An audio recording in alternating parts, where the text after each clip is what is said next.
is David, who is he's a religious talker and a religious man, and he's been peripherally involved in the Chabad movement for quite a while. He knows some of the principles there. And David, I thought today we would start by talking a little bit about the pandemic and some sort of anti-Jewish stuff, conspiracy theories, whatnot, that I'm hearing and seeing online. So how are you, and what are you up to, and what do you think of that premise? Well, I'm definitely following this stuff, and I just want to make sure you hear me fine, Oh see yeah, me fine. you sound great, Okay. look great. Yep. So, I do a little property management and have an eBay business. So the pandemic hasn't directly affected me because the shutdown. I mean, there's things like I haven't been able to go to synagogue or a lot of the activities, but in terms of like the general shutdown, it hasn't affected my life that much. Like I'm still studying my Judaism and various things, keeping up with topics. I'm still streaming and probably following the news you're talking about. I haven't been directly involved in any debates or discussions since COVID started.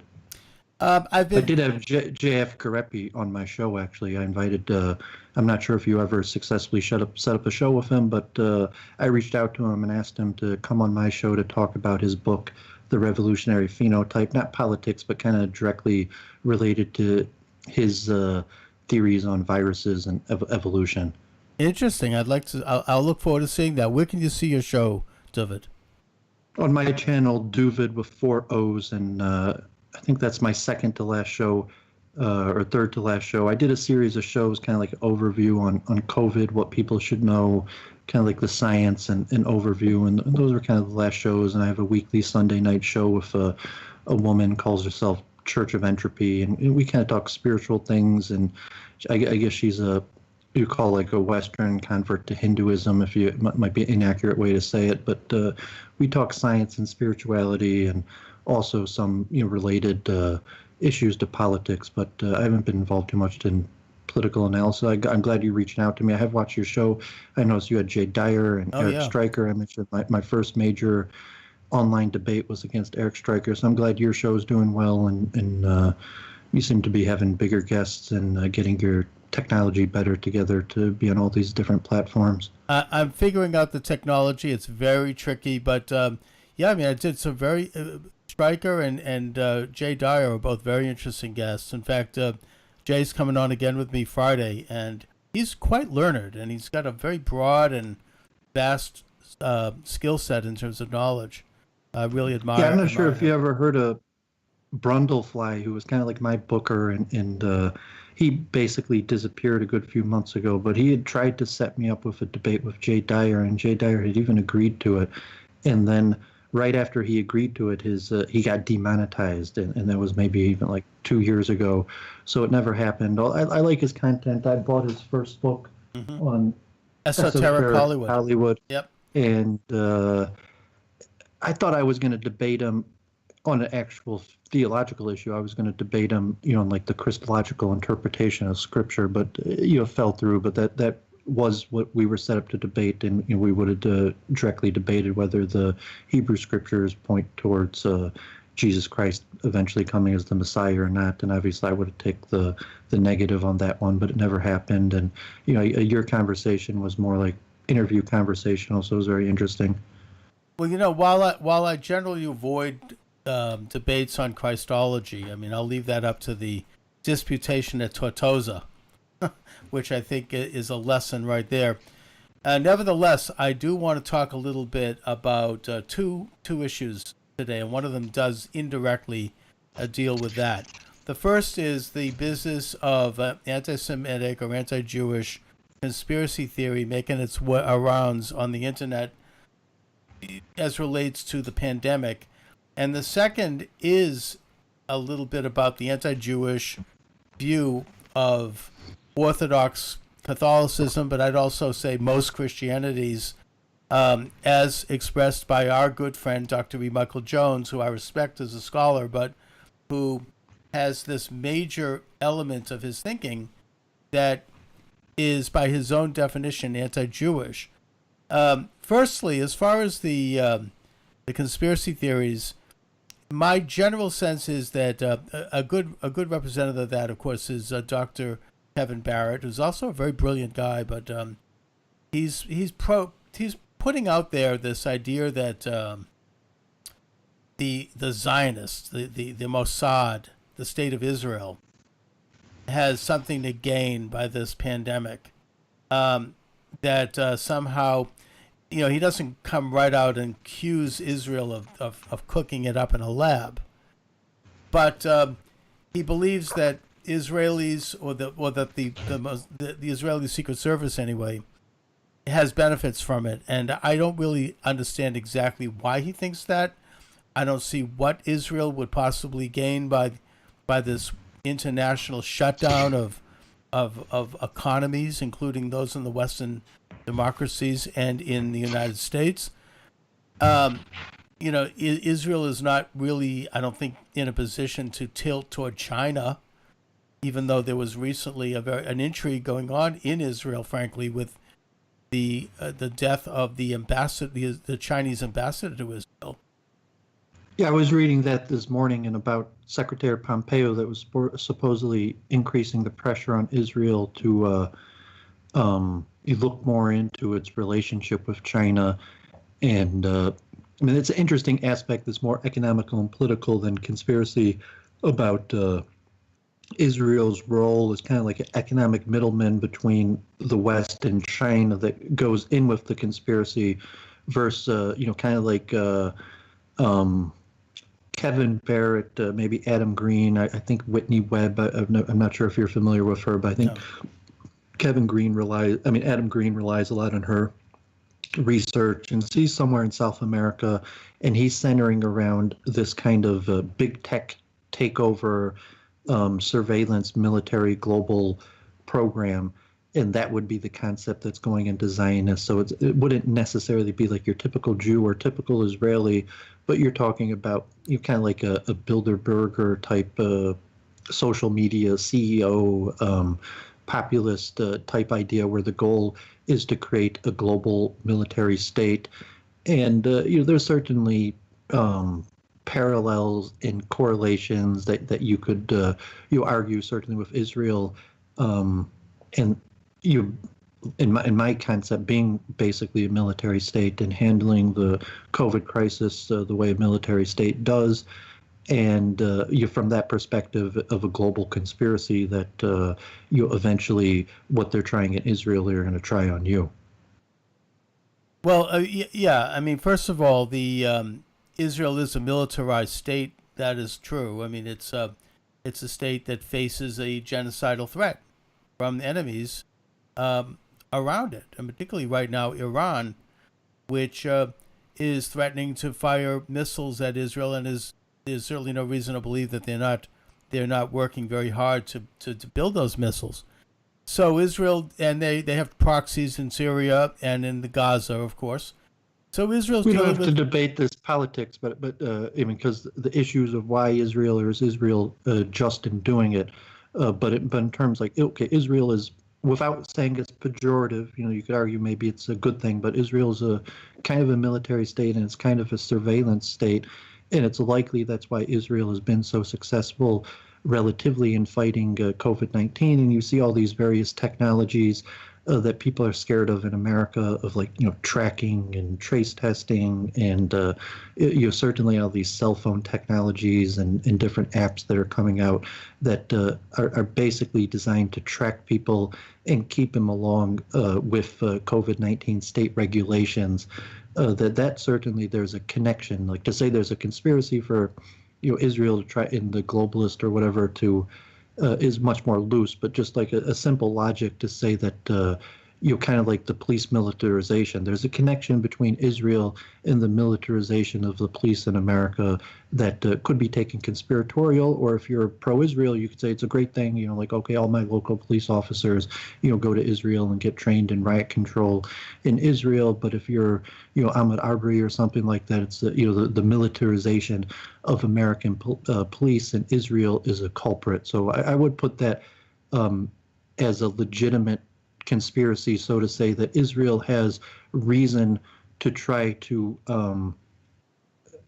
encourage America to become more of a militarized state or to become more of a surveillance state, without saying, some sort of greater conspiracy, God forbid, like Israel wants COVID or any of these things. But the minor conspiracy, like, yes, Israel is pushing America to become a more militarized surveillance type state. Well, I don't know about that. I think it is safe to say that Israel is a very high-tech society, that they are on the cutting edge of cyber technology. That's why they call surveillance. I'm saying purposely. Oh, yeah. No, I don't doubt that as well. I'm sure. Say, Israel is on the cutting edge of surveillance technologies. Right. I don't doubt that either. Israel, again, I think they're motivated by defense. I don't think they're motivated. When you put that into an anti-Jewish paradigm, you must see that as some kind of a conspiracy toward world domination. I don't think the United States. I do appreciate Adam Green, and I found out most of his research is relying on this journalist Whitney Webb, who I don't know much about, that has shown connections to these Israeli companies. Because even you, as a Jew who probably loves Israel, and you might even invest in these companies. That's coming out, saying, who are these apps? Who are these Israelis that are making these companies? And what is the connection to different American companies or American military, if there is, so to say, an evidence train of surveillance technologies entering the U.S. through Israel? And that I wouldn't say that's a conspiracy. I think there's direct evidence. When you apply a motive to it, you might already be coming, say, okay, Israel wants America to become more surveillance and militaristic is already conspiracy theory. But to say that there's a big trend of military technology and cooperation between Israel and America in surveillance, in militarized policing, that seems undisputable. Right. No, and I don't disagree with that. I think that Israel is very good at that. They want to keep tabs on their enemies.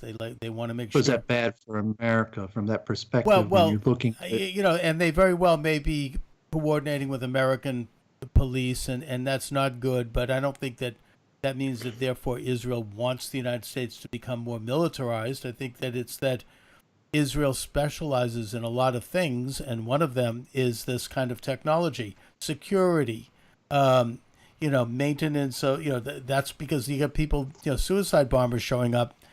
They've learned and they've compensated by learning these technologies as a means of self-defense, and then they've begun to export them to other countries who also are using them for their own defense.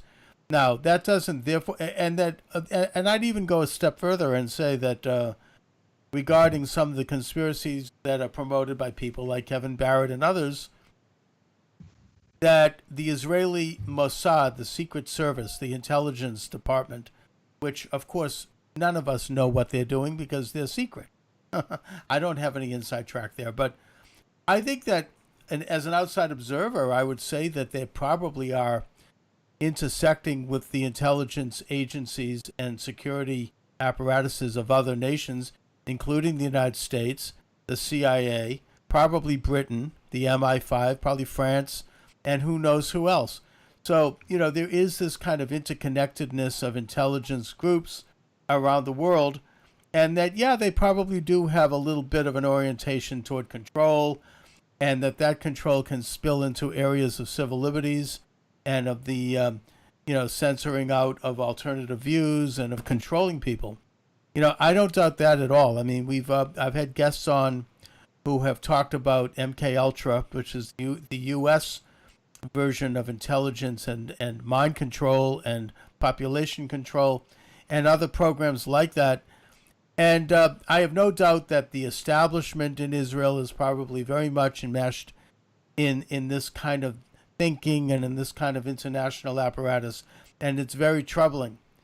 But where I draw the line is that this idea that this is somehow a Zionist conspiracy, because Israel's aspiration as an independent country, as a Zionist country, will, is very simple, and that is to have sovereignty for the Jewish people in that little tiny swath of land that exists between the Jordan River and the Great Sea, the very land that the Lord God, King of the universe, commanded Abraham, Isaac, and Jacob to take possession of.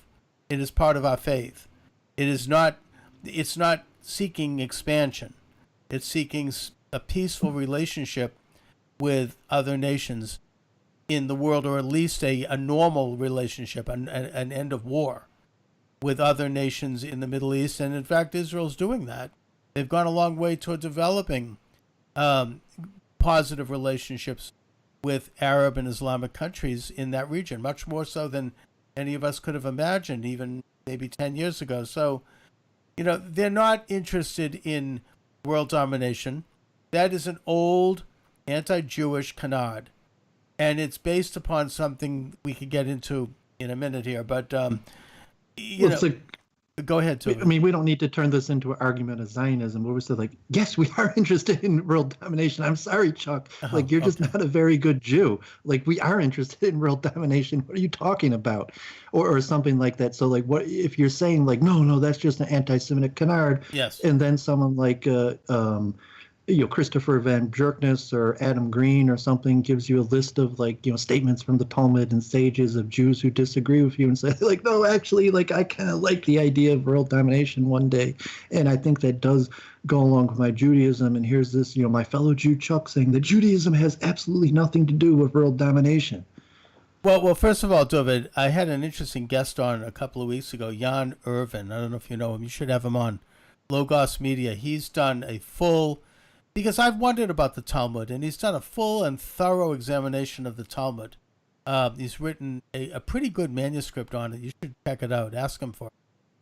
In which I've just done a belief structure, even in terms of, like, anti-Zionism. So, okay, like, and I know we're supposed to be talking about different subjects, and I'm sure anyone who's listened to me or you, we don't have to rehash our opinions on Zionism, but when you come to say these conspiracy theories, one thing as a believer, when I was last on Adam Green and he kept on bringing me these verses, I was like, yes, that's the way the prophets speak. Well, the righteous will be rewarded one day, the wicked will be punished one day, and yes, I do believe that because I'm a Jew and I'm following these laws, that I'm going to be rewarded, and the enemies of me and my people will be punished.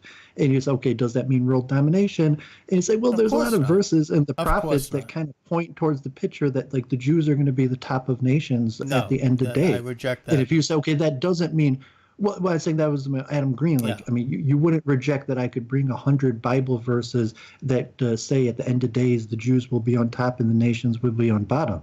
And you say, okay, what are those Bible verses or statements in the Talmud? That's like Christopher Van Jerkness. And my argument with the Adam Green was like, well, those are the statements about what's going to happen at the end of the days. But, like, obviously anyone who's living such an extreme religious lifestyle and believes that God wants us to do that, and believes in reward and punishment, might have some pretty weird beliefs about what's going to happen at the end of days, and say, so if a religious Jew said, like, Charles, you're not a religious Jew, you don't speak for our belief system. And yes, in fact, I do believe at the end of the days that Israel and the Jews will be in charge of all the other nations. And as a Jew, not as an anti-Semite, I disagree with you about the meaning of Judaism. And please allow me to believe that, me and my people will eventually be in charge of the world.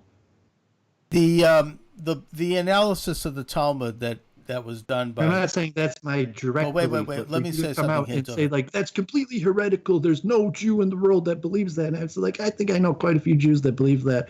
And I would justify that and say, like, okay, well, so what? I believe that at the end of days, we're going to be in charge. So what? No. First of all, the analysis that he did of the Talmud shows that most of the stuff that's been promulgated by people going back centuries is false. It is not in the Talmud, and that it is completely misinterpreted, and there are things there that are completely false. So when you hear people quoting from the Talmud, you have to ask them if they've actually studied the Talmud, or are they reading the works of people who have, through second-hand, third-hand sources, with stuff that really is written by people who don't have the interests of the Talmud at heart. I mean, they're Well, I trying say to the prove a opposite. conspiracy theory. Did you go to yeshiva? Did you go to a Talmudic academy? And if you went into, I was in Mir Yeshiva, and I'm not saying like we didn't, it was hard for me to get into Mir Yeshiva, and I had to take extensive tests on the Talmud, and like, none of the teachers talked about, like world domination Yeah, and, it's not and there. studying the Talmud. It's not but there. there was an underlying belief pattern that yes, we believed that we were going to be rewarded, and at the end of the days there would be a recognition Yeah, that when we the were. Messiah comes. But the point is that the whole command from, and again, I'm not a Talmudic scholar But I'm here. saying if you went to your local Orthodox school where the people teach their kids Talmud versus like some Jewish scholar that's trying to fight anti-Semitism, is it likely that the people who teach Talmud to the local Orthodox kids have a closer mind to maybe even Adam Green or Christopher Van Bjerknes the I Talmud doubt it. than your yeshiva university I doubt scholars it, and that I doubt it, and if they do, then they're bordering on heresy, because the entire driving principle of the Talmud, which is completely consistent with the Torah, is that the reason why the Lord God, King of the universe at Sinai, gave the children of Israel a certain special mission, in other words, why he chose them, is so that they could serve God, not control man. That we're supposed to be a priestly sect and take on an extra layer of moral and ethical responsibility, and take on an extra layer of observance and practical responsibility, so that we can translate to the world the meanings of the Torah, not to control anybody.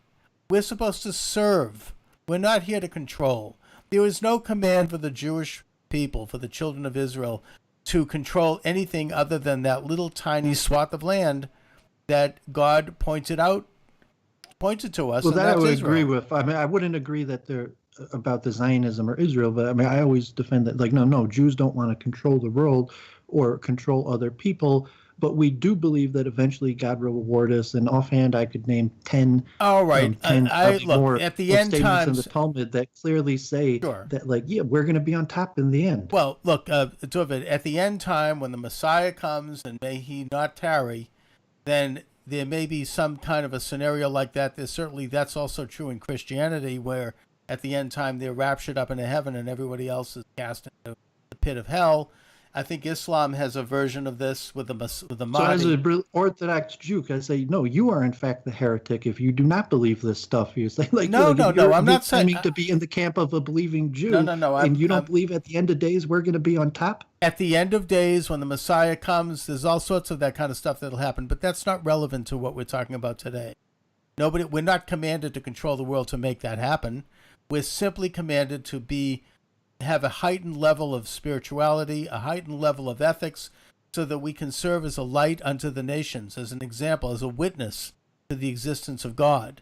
And that we're supposed to believe that what we're doing is more significant than what the nations are doing. And that's a fundamental tenet. And I would argue that if you do not believe what an Orthodox Jew is doing is more significant than what a non-Jew is doing, you are the heretic. All right. I'm not sure that the word significant is exactly the right word, because we don't believe, and the Talmud does not say. I do want to push you on this to make ahead. this fine line, because I'm saying, like, yes, I think your average Jew who believes in the religion does believe that what we're doing is more significant than the non-Jews. And if you want to say, okay, but like that we're going to control the world, that's not, maybe there's one or two statements or whatever. No, but the fact that what we do is more significant and matters more than the Goyim, that's theology 101. And if you don't believe that, you say, like, this guy's probably not really an Orthodox Jew. What I reject is I'm not sure that significant is the right word. I think that we are commanded to be a holier people. We're as to set an example for the rest of the world, but that doesn't mean that we are more significant than anyone else. I don't think that, the entire idea is that we're all created in the image of God, men and women, that we're all equal under God. There's no idea that any one person or group is more significant. We are commanded to take on an extra layer of responsibility to serve God, to serve as an example for the rest of man. I don't think that that's, and I believe that, but I also think that, look, I mean, the Catholic That's like Church Reform views it. Judaism apologetics. You're saying like you're No, no, just no, saying no. I like think the that that's old school that's Reform classic Judaism. apologetics. Like, look at all the good things we brought to the world, and you're willing to discount what all the sages say and all our texts say, and just go with this talking point of Reform I Judaism. know. I don't think it's Reform Judaism at all.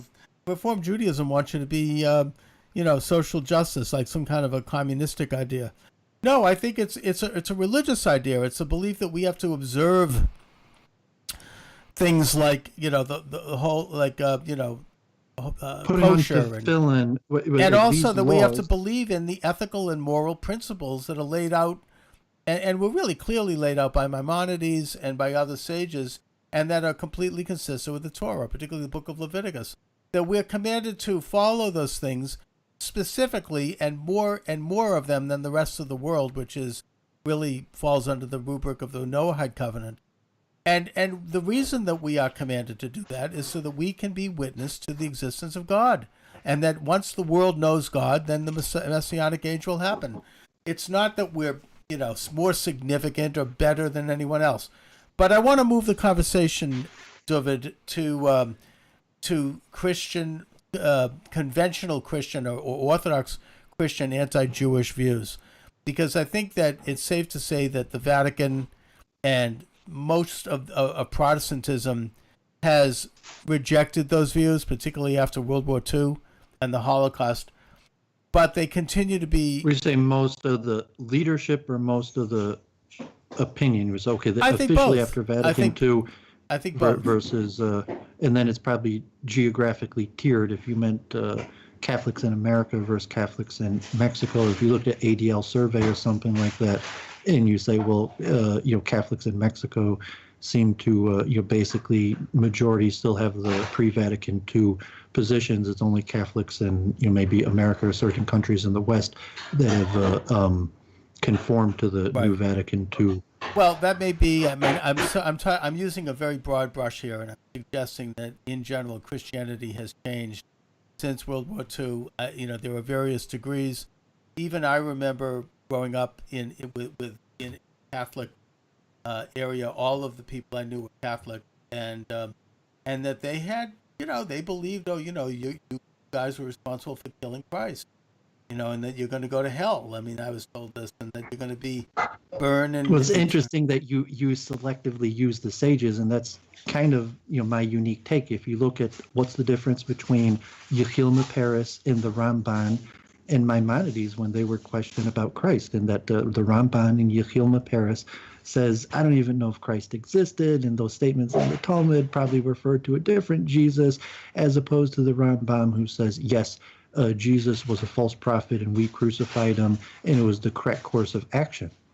All right. Well, the point is that there's, the idea, I used to think to myself when people said this to me, that whether or not the Jews of ancient Judea advocated that Jesus be executed, and probably a lot of them did, does that mean that I, in this day and age, are going to burn in hell? I mean, it didn't make sense, and if I was, then I it means probably you're disagreeing with the Rambam or something when you say what you're saying, and you don't say that. Well, no, I mean there's a lot of sages who said that we did in fact kill Christ, and it was the right thing to do. No, I get that, but the point is that it was a Jewish. It's not like a conspiracy. No, it's a Jewish. It was a Jewish affair. Rambam. Look, it was a Jewish affair. I mean, and I think that there probably were Jews who viewed Jesus, and this was the view that Judaism took, I think, right up until it started to change in the 19th century, but that they viewed him as a renegade and as somebody who threatened the logos, if you will, of Judea at that time by bringing wrath upon the country from the Romans. They did not feel that they wanted to have the Romans were there with a pretty strong jackboot, and that they felt that he might aggravate them and lead to a real, situation of violence. So I'm sure that a lot of them did think that he should be executed, or at least somehow neutralized. It was a mistake. They probably should have, in retrospect, just had him exiled or gone off into the wilderness or something. But that's not what the Rambam says. You're arguing with the Rambam when you say that it. How so? that you said it was a mistake. He should have been exiled. It's like, no, Exodus 20 says clearly the punishment for being a false prophet is death. Okay. It's saying here you are arguing with the Rambam and the judgment of the supposed Bezdin. All right, I recognize the Rambam, and he's probably, and that's conventional Jewish law, and I'm speaking just personally here from a political standpoint, almost, because if they had done that, there would never have been.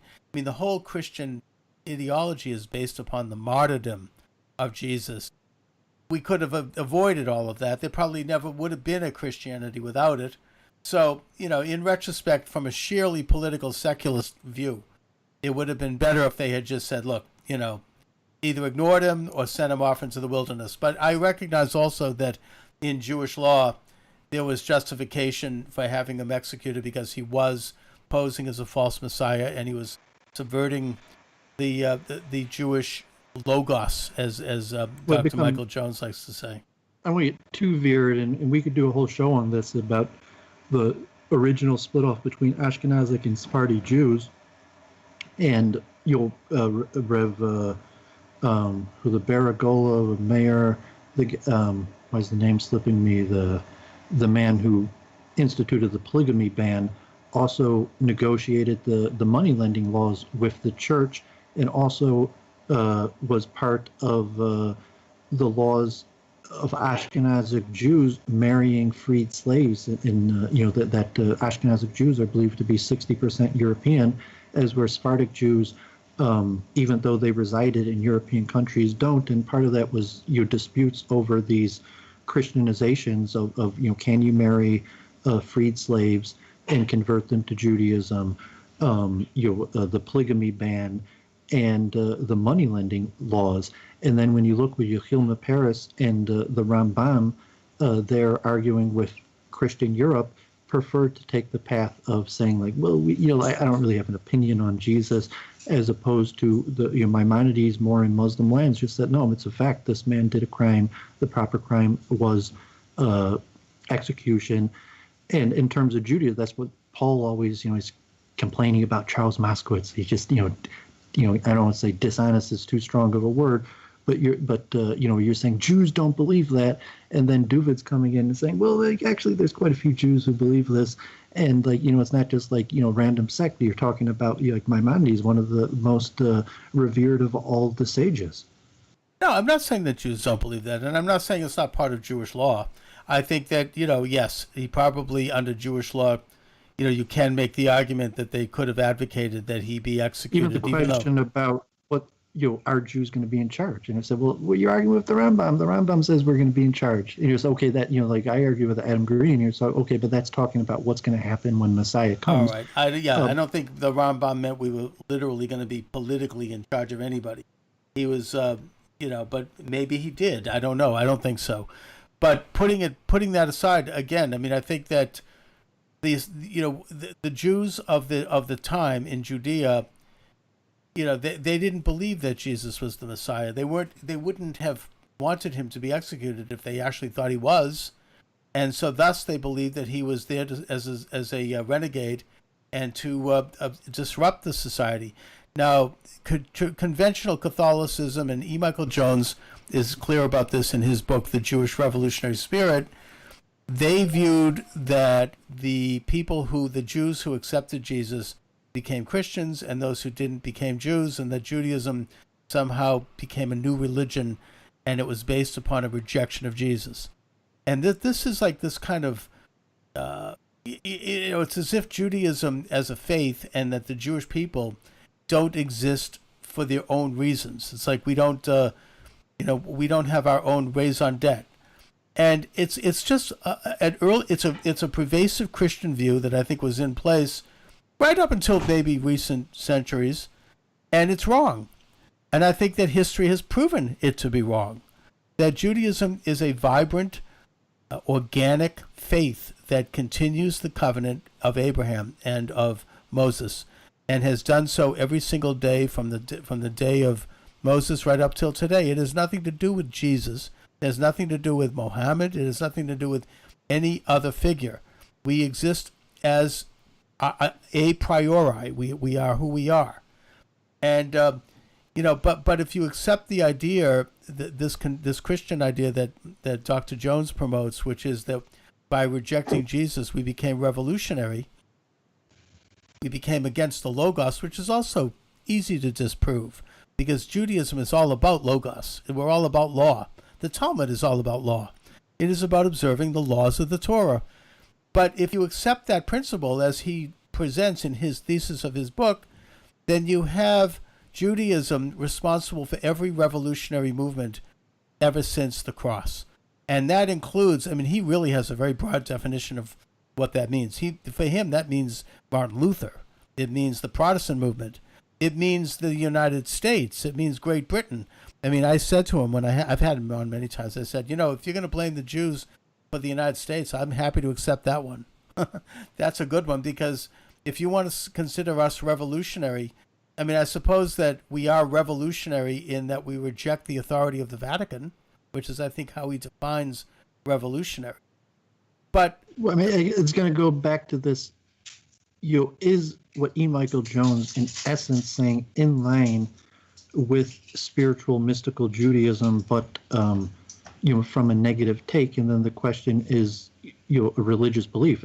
Does he have the right to believe that Judaism is a false religion, or if religion harbors the racist belief? And I was pointing out in shul, thank God the local head of our APAC, married an African-American convert to Judaism. He's a relatively good man, a lawyer. And we were sitting there, I forget what parsha, and I showed him the Rashi, that Rashi says that black skin is caused by sin, that the origins of dark skin is sin, which was a common belief in certain circles, but Rashi clearly says that people have black skin due to sin, that there wasn't just some people have light skin, some people have dark skin, but that light skin is the natural order and dark skin is caused by sin, specifically sexual sin, which is a very common belief. And from a historical perspective, it's not surprising that Rashi says that. But if you're looking at these historical contexts of, when you're trying to speak to a public audience and you're saying, what does Judaism say? What doesn't it say? And let's say you're protecting some Satmar kids that don't want to do shutdowns, that don't want to obey science, they don't want to teach their kids science or evolution or these things.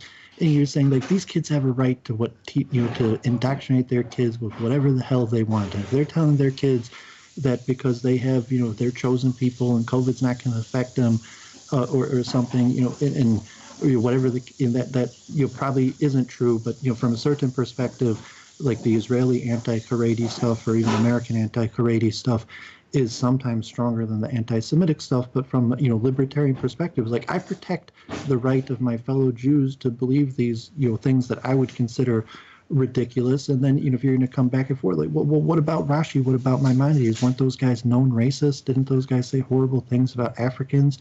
And or the various things of the question of Jews involved in slavery, and the various things what's your intention? Is your intention the truth, or is your intention to defend the Jewish people, or is your intention both? And then is it confusing to your listeners where one time you're defending, the Jews' right to believe these ridiculous things, and then the next time you're saying no Jew actually believes these things? Well, first of all, I don't in any way dispute the fact that racism wormed its way into Jewish understanding, and probably Maimonides very well probably did that. That's that's a given. It's I said Rashi. Rashi did? Okay. Well, you're saying that had the typical understanding of the time that, God forbid, the origin of dark skin is sin. Just like the origin of it's a terrible thing. Body. Look, it's written in the Shulchan Aruch. It's a terrible thing. It's written in the Shulchan Aruch that hair is caused by sin. You could tell if a person is a sinner by how much hair they have on their arms or something like that. Straight in the Shulchan Aruch. Fine. And look, we could be very judgmental about that by today's standards, and it is a terrible thing. I'm not here to defend that. Those are views. You're saying this historical long point view, Judaism is about teaching ethics to the world, and saying well, I'm not sure. That sounds kind of like what the no. Reformers Look, David, we are here. We are here to It's teach about ethics to the right. world, but And you're arguing about your birthright with E. Michael Jones, where you're saying it is my birthright. I am a Jew. I'm from the holy seed, and I will eventually be rewarded for obeying God's law. And E. Michael Jones is taking, the Aesop type answer, saying like that birthright is not yours. You stole that, or it was given to me, and I'm a Christian, and your religion is false. So now we reside in this current, like replacement theology. We reside in a current modern America, multiculturalism, different things. And the question, as a believing Jew, what is more in line? You're saying utilitarian, kind of like liberalism, multicultural, these things work to protect us in society, but what's more in line with our historical belief system? And I put E. Michael Jones as relatively in line, except like obviously we think we're the good guys and the church is the bad guys, and the church thinks they're the good guys and we're the bad guys. And then you're going to say like, no, you like the new watered down church that doesn't look like that, and you like the new watered down Judaism that doesn't look at it like that. No. I mean, first of all, I am an adherer, and I believe, and I know this is something that both Jews and Christians mostly reject, but it seems to me, as someone who, is kind of a secular-oriented person, as you point out, that it's obviously the case, which is the dual covenant, and that is that the covenant between God and the children of Israel, as promulgated at Mount Sinai, is forever. Jesus himself said this, we are told that he said it in the book of Acts and in the book of Well, that's Matthew. a religious dispute. That's part of its own. Well, my point here, debate, David. But if you're saying that major Christian denominations, whether accurate or not, that the centerpiece of their religion is the assumption that no, that's not the case, that they are the new Israel. Well, I'm looking at Jesus, and I'm not saying they're not the new Israel. My point is that I believe in the dual covenant, which is to say that there is the covenant between God and Moses, which is forever, as Jesus himself noted, and that is something that we understood.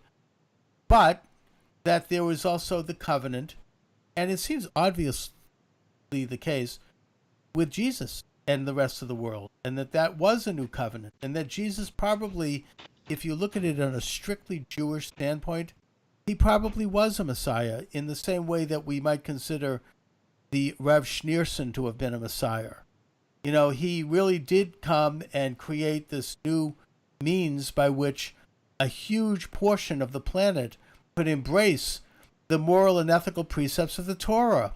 He brought a love, and he brought a lot of good things, and he also brought a lot of things that improved on that covenant. I don't disagree with you in saying me and you are, we had that talk about Shabbatai Tzvi, and from that practical perspective, our theology of kind of Judaism might be similar, but when you say what Jews believe, that I would at least give the precursor that the majority or all of the sages up until the last 100 or 200 years clearly rejected what I am saying. And they rejected. You're saying look, like, okay, like I as a modern educated person, I agree with you, Charles. But like, you're not going to find you're going to have a hard time even finding hints or slight things in any sage before a few hundred years ago that said anything similar to what you're saying. I get that, but I'm pointing out that there was, I think there was, as I pointed out earlier, there was a reconsideration starting in the 19th century about Jesus from a Jewish standpoint and from Jewish thinkers. And that is that there was a change from viewing Jesus previously as a renegade. So that was from the Reform in America. No, it's not from the Reform. It was from across the board. And we could look at different discussions we had on all levels. The idea was that Jesus was not viewed any longer as a renegade, but rather as a devout Jew, as a well-meaning, devout Jew who did believe that he was the Messiah, but who also advocated that the Jewish people, and his whole ministry was to Jews, and that he was advocating. That's only after the Lubavitch Rebbe that anyone really postulated that there, or maybe like a Shabbatai Tzvi, but only because the Lubavitch Rebbe has become such an influence on Judaism. No, I think it goes back further than that. Post-Lubavitch Rebbe theory. No, I think it goes back to the 19th century, as I've said, and I think that we could look at a lot of figures who are thinking about this, and not just Reform either. Well, I mean, from Christians, but Jews, the idea is that Jesus supporting what you're saying. Like, and by the way, if you read the New Testament, and I have read it, there is, insinuated in it a lot of evidence that Jesus was a devout Jew and that he meant to bring a reform to Judaism by asking Jews to return to the Torah. This was at a time when Judaism was at a low point with the Roman occupation, and a lot of people were losing faith. And that, in a way, his whole ministry was very similar to that of Hillel, who was his contemporary. And that if you look at his sermons and if you look at his ministry, it's very Jewish. It doesn't contradict Judaism. It actually adds to it. And thus, I would argue that his ministry represents a new covenant for the non-Jewish world, and that this same covenant can exist and coexist very, very nicely and very peaceably with the Jewish covenant. They don't contradict each other. The reason why I think Jews eventually rejected Jesus as a Messiah, it wasn't because of his aspirations, which were similar probably to the Schneerson, whom, while most of us don't believe he was the Messiah, nevertheless, he's not completely out of the Jewish fold either. But I think where there was a separation was, frankly, and I don't know how to say this in a nice way, so I'm just going to be blunt here, was that the Christian cult around Jesus began to embrace certain paganistic ideas that were alien to Judaism, things like a resurrection, things like a virgin birth, things like a God-man on earth, things like man as being half human, half God. These things are not part of the Jewish understanding of the Messiah. And they became, that's where things, I think, started to separate out. That doesn't, therefore, however, mean that the Christian covenant cannot be embraced, because the Christian covenant embraces the moral and ethical precepts of the Torah, because Christians believe in God.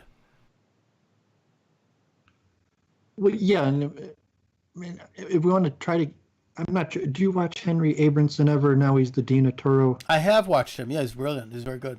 Yeah, I enjoy him, and that's why I said, like, he's kind of the no difficult questions, please, and hopefully me and you are more a venue to address these more difficult questions that he doesn't. Either also, Rabbi Skobach from Jews for Judaism is very good.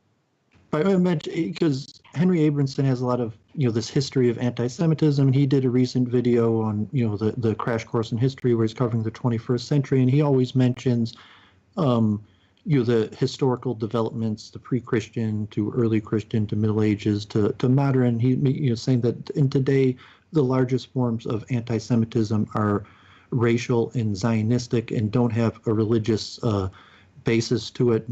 Of some form of continuation of the Nazi era racial anti-Semitism, and that's what we're seeing today, as opposed to E. Michael Jones, who is largely in line with pre-Vatican II Catholicism and regarding the plague and COVID-19, where you say current forms of anti-Semitism, it's almost like borderline ridiculous, saying like Zionisms are doing Jews are behind COVID or something like that, forbid. But historically, the connection between Jews and disease as a form of anti-Semitism is very strong, and it even predates the Christian era, where the Romans claim that the Exodus, it was Pliny or whatever famous Roman, you probably know better than me, claimed that the Exodus from Egypt was a false story, and really the Jews had been expelled because of disease.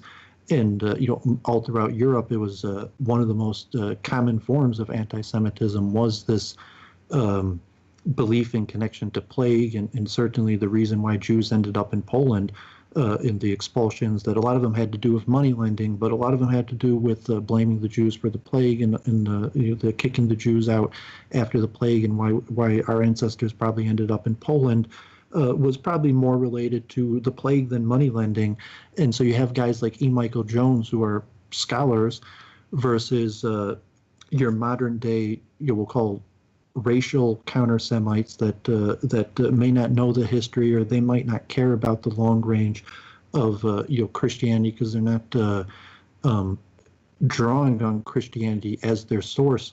And then from the perspective, is it better to have confrontational, as a Jew, confrontational relationship with Christianity, and is that more in line with what the religions believe, that it should be a confrontational relationship, as opposed to like a new apologetics that are saying like, okay, we're on the same side, and if it's okay, we're on the same side against the atheists, or we're on the same side against the Muslims, to form some sort of, even though historically, not to say it was good, because God forbid there was a lot of suffering attached, but that all of the sages from the Jewish religion historically had an extremely confrontational negative views towards Christianity, and you're only going to find sages relatively in recent time history that that are going to give this kind of like like we're on the same team. Even the Rambam's type interpretation. I want to clarify. Like, David, I want to just clarify. I'm not an ecumenicist. I don't think we have to be on the same team. I don't even think we have to necessarily like each other. Don't think that there's a lot of value in that. I simply believe that there needs to be a general understanding that we are both covenantal faiths, and that we are both drawing from the same covenant. It doesn't mean we have to agree, or we certainly don't agree on the particulars, and never will. I don't expect that. Maybe at the end time that might happen. Consistent view, though, where you're trying to remind people of all of the anti-Semitism and bad things that happened to Jews, largely at the hand of the church, and the beliefs that maybe someone like E. Michael Jones was holding on to, and just saying like, "What the hell are you talking about, Charles? This is what the church has believed for at least 1,000 years, and you want to teach that history, but at this, you want Christians to know like this is what the church believed for over 1,000 years, and then at the same time, it's saying you're absolutely forbidden to believe what the church believed for over 1,000 years." No, the church, by the way, has rejected a lot of those beliefs, at least officially, and what I would suggest is that while I don't think that E. Michael Jones goes out of his way of saying he's not an anti-Semite, because anti-Semitism is a race idea, and technically he's right, because he says he's anti-Jewish. He's against the Jewish religion because he believes we killed Christ.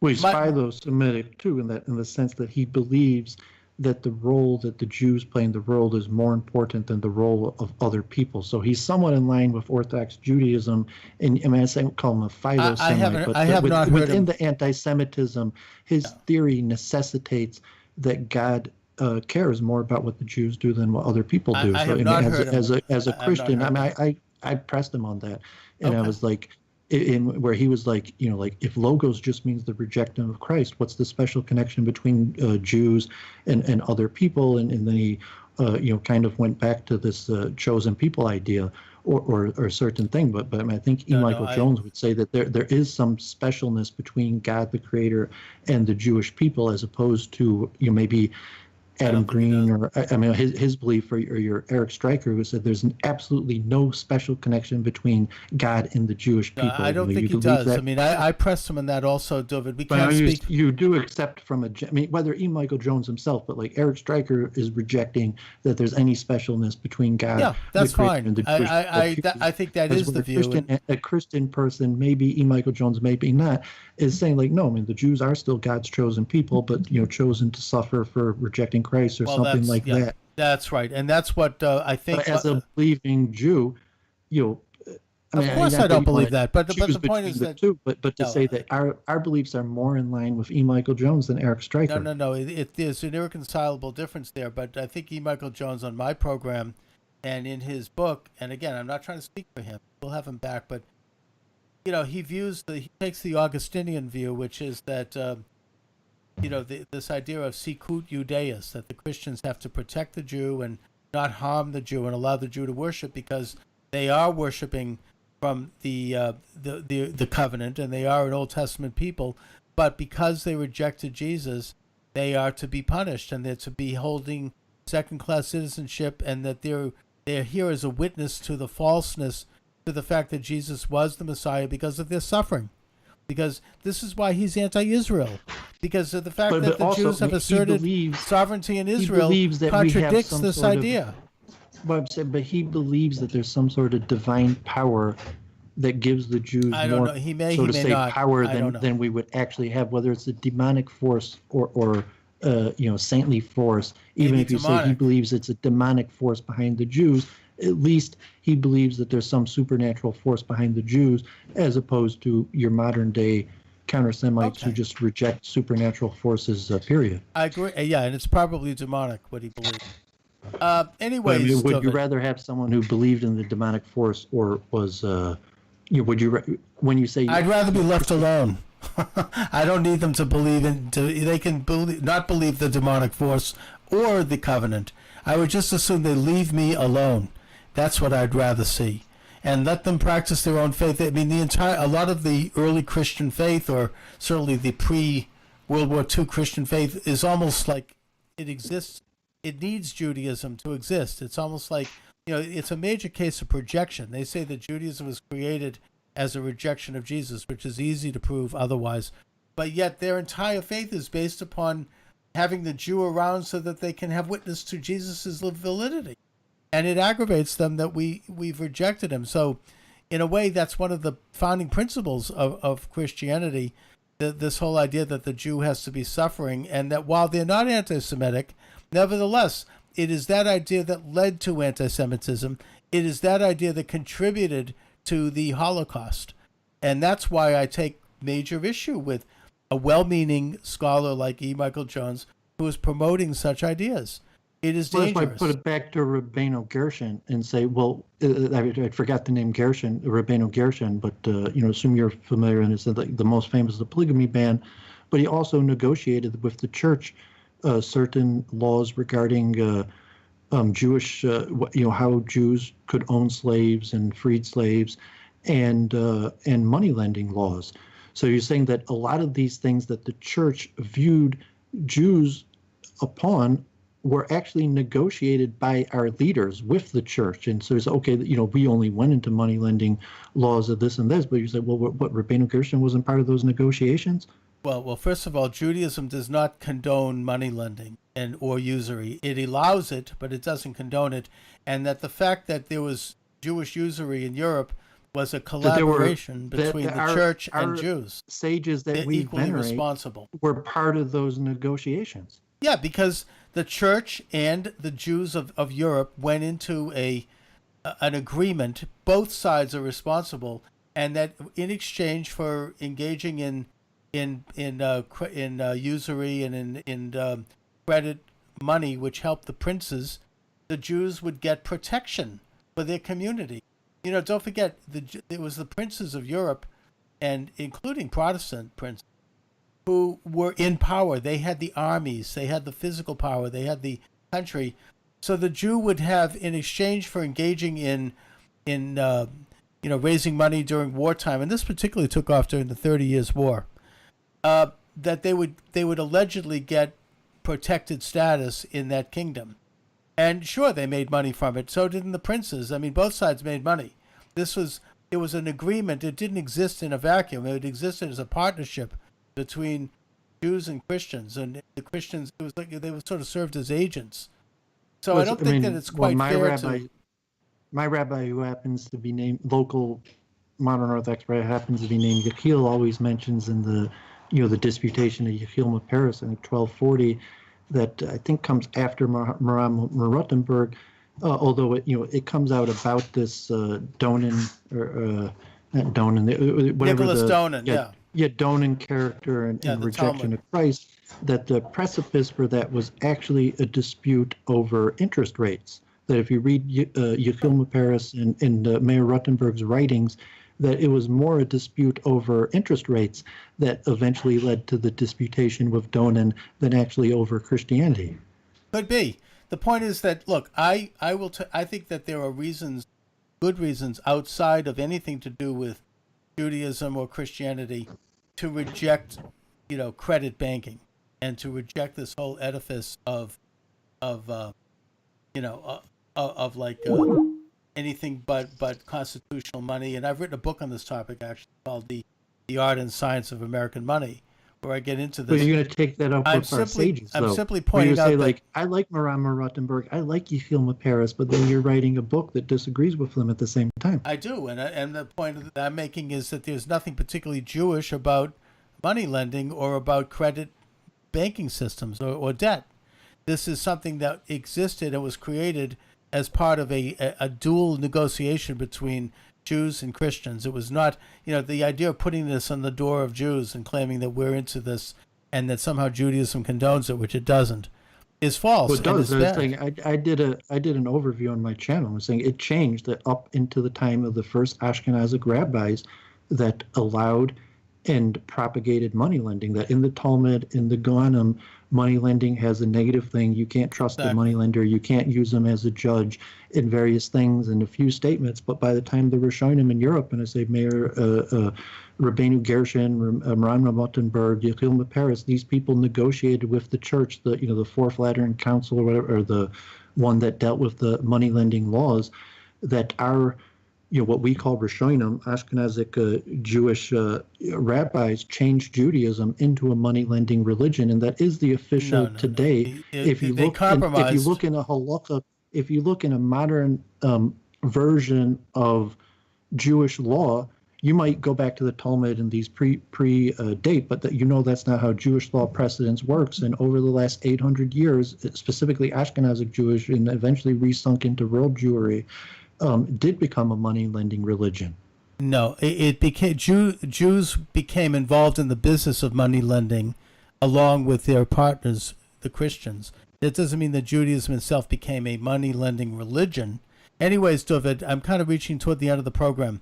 Let my listeners know and viewers where they can follow you and where they can view your excellent interviews. Oh, I just have a channel, Duvid. I guess I'm David Kelton, random, Baltruva. That's why I usually just go by Duvid, because I like to, I like Judaism as like a virtual base medrash. I'm an independent scholar, so I'm not like Charles. I don't have a news reporter.